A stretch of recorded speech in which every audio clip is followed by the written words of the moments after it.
Assalamualaikum warahmatullahi wabarakatuh. Perkenalkan, nama saya Vita Rosalita dari Universitas Indraprasta PGRI, jurusan Bimbingan dan Konseling. Saya akan menjelaskan tentang konseling realita yang dicetuskan oleh William Glasser pada tahun 1961. Dalam pandangannya, Glasser mempunyai pandangan bahwa semua manusia memiliki kebutuhan dasar, yaitu kebutuhan fisiologis dan kebutuhan psikologis. Kebutuhan fisiologis yaitu kebutuhan untuk memenuhi kebutuhan fisik manusia, sedangkan kebutuhan fisiologis yaitu kebutuhan dicintai dan mencintai, dan kebutuhan akan penghargaan terhadap dirinya. Selanjutnya, hakikat manusia.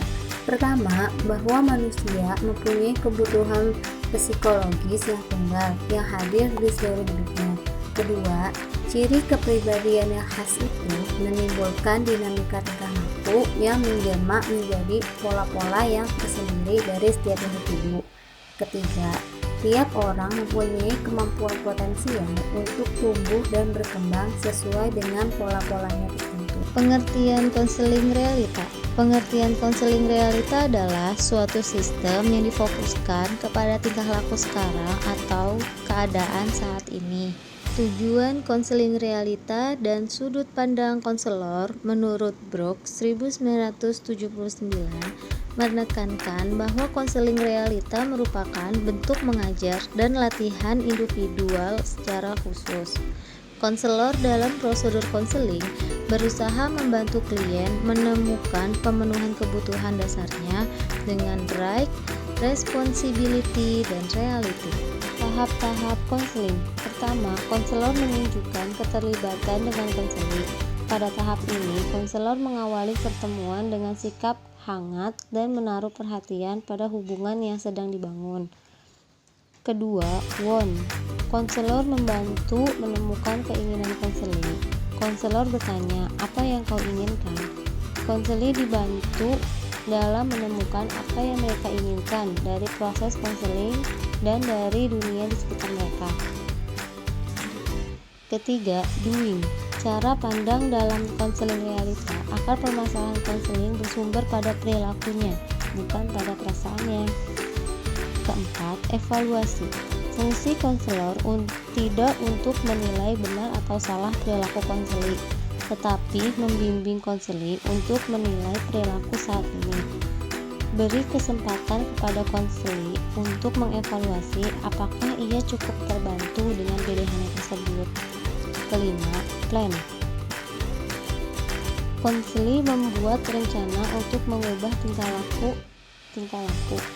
Rencana dikendalikan oleh konseling dan terkadang dituangkan dalam bentuk kontrak yang tertulis yang menyebutkan alternatif yang dapat dipertanggungjawabkan. Keenam, membuat komitmen. Konselor mendorong konseling untuk merealisasikan rencana yang telah disusunnya bersama konselor sesuai dengan jangka waktu yang ditetapkan. Ketujuh, tindak lanjut. Konselor dan konseling mengevaluasi perkembangan yang telah dicapai.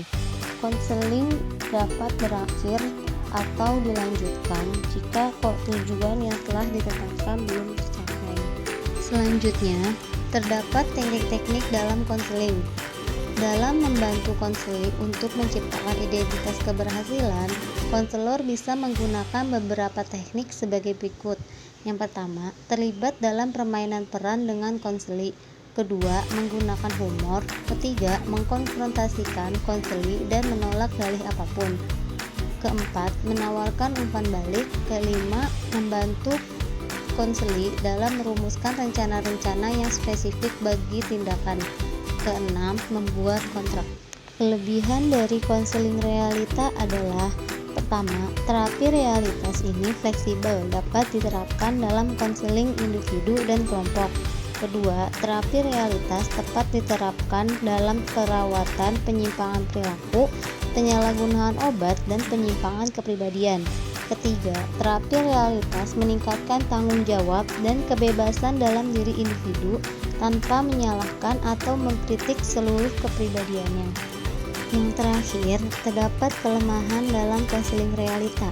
Yang pertama, Terapi realitas terlalu menekankan pada tingkah laku masa kini sehingga terkadang mengabaikan konsep lain seperti alam bawah sadar dan riwayat kepribadian.